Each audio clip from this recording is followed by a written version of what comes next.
Hello les amis, j'espère que vous allez bien.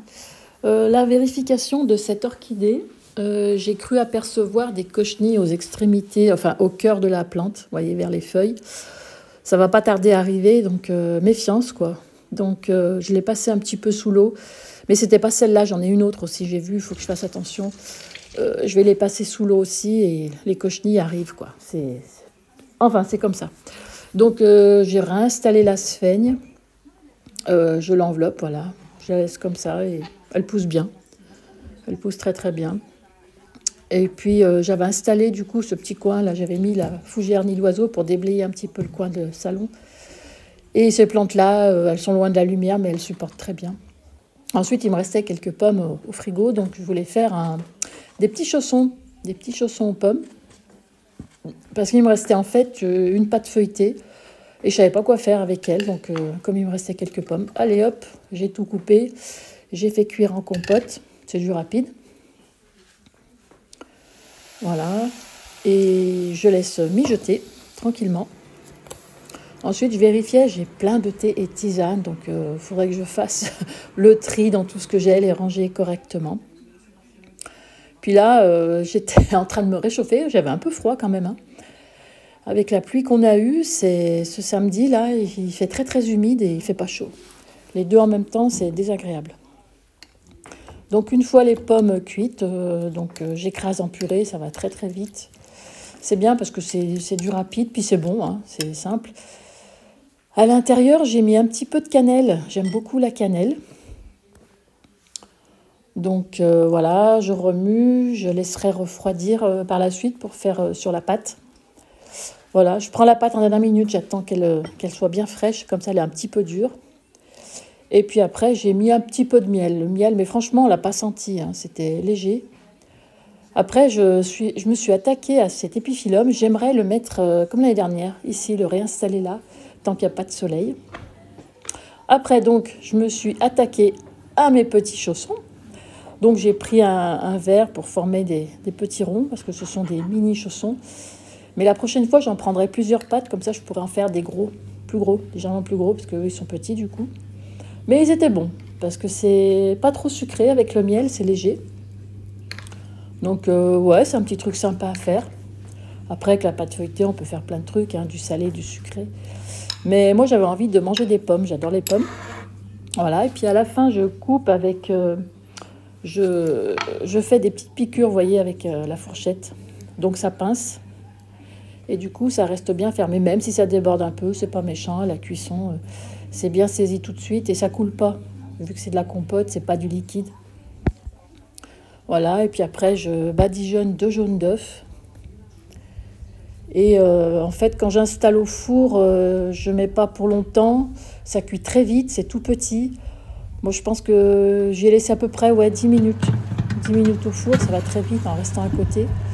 À 200 degrés, voilà. Vous les enlevez une fois que c'est bien doré et c'est cuit. Voilà. Et puis après, ce que j'ai fait, j'ai saupoudré de sucre glace. Franchement, c'est du rapide, hein.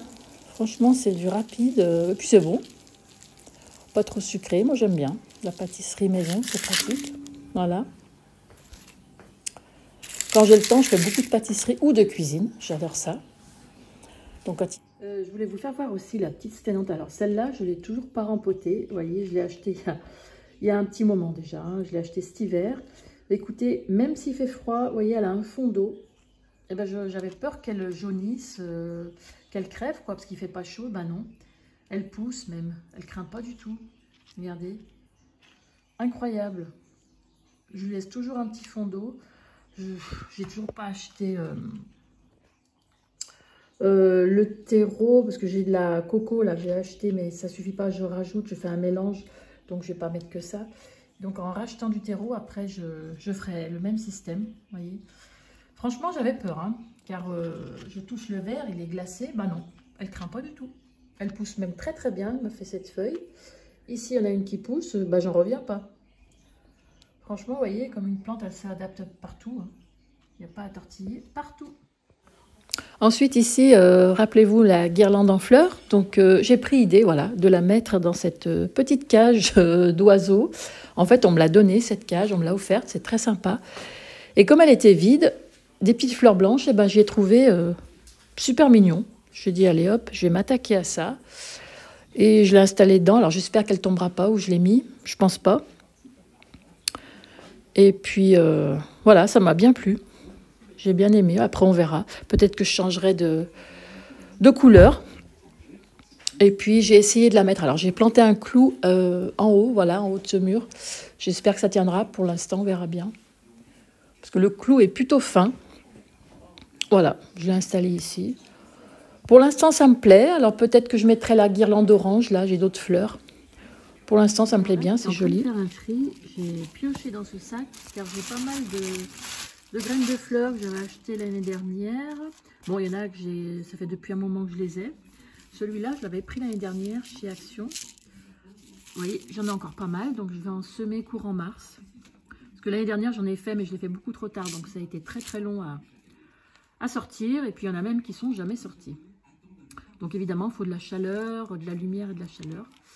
Et là, je vois, j'ai une vingtaine de fleurs différentes. Donc, j'ai les cosmos.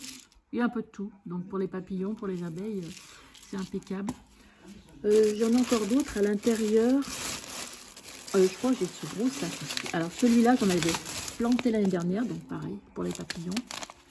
Et c'est des graines qui sont très, très fines, très légères. Donc, c'est vrai qu'il ne faut pas les planter quand il y a du vent parce que vous en trouvez de partout. Et j'en ai un bon paquet dedans. Donc, ouais, je le ferai courant mars. Je pense fin mars, je le ferai. Fin mars, de façon à le temps que ça germe. De toute façon, il faut de la chaleur, hein, sinon ça ne va jamais le faire. Là, ce sont des tournesols mixtes, un mélange, vous voyez. Ici, c'était de la lavater. Alors, celle-là, c'est pareil, j'avais jamais réussi. Parce qu'il faut beaucoup de lumière. Et je les ai plantées trop tard. Voilà, donc je vais essayer d'en reprendre. J'aime beaucoup cette fleur. Là, c'était le gigantesque tournesol. J'aime beaucoup le tournesol. Voilà. Ça, j'en ai eu planté. D'ailleurs, je crois que j'en ai plus. J'ai tout planté. Et donc, l'hypomée bleu. Alors, une année, je l'ai faite. C'est des fleurs magnifiques. L'année dernière, elle n'a pas eu assez de soleil. Donc, j'ai eu aucune fleur. C'est dommage, c'est très beau. Très, très beau.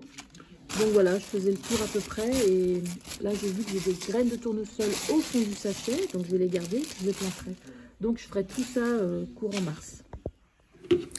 Alors je voulais vous faire voir la surprise que j'ai eue au sujet de l'Oblica Pérou, le Monstera. Regardez, il repart aussi sec. J'ai coupé les feuilles il y a quelques temps et voilà, c'est parti. Je suis super contente. Voilà, j'ai deux petites pousses qui apparaissent. Franchement, c'est nickel!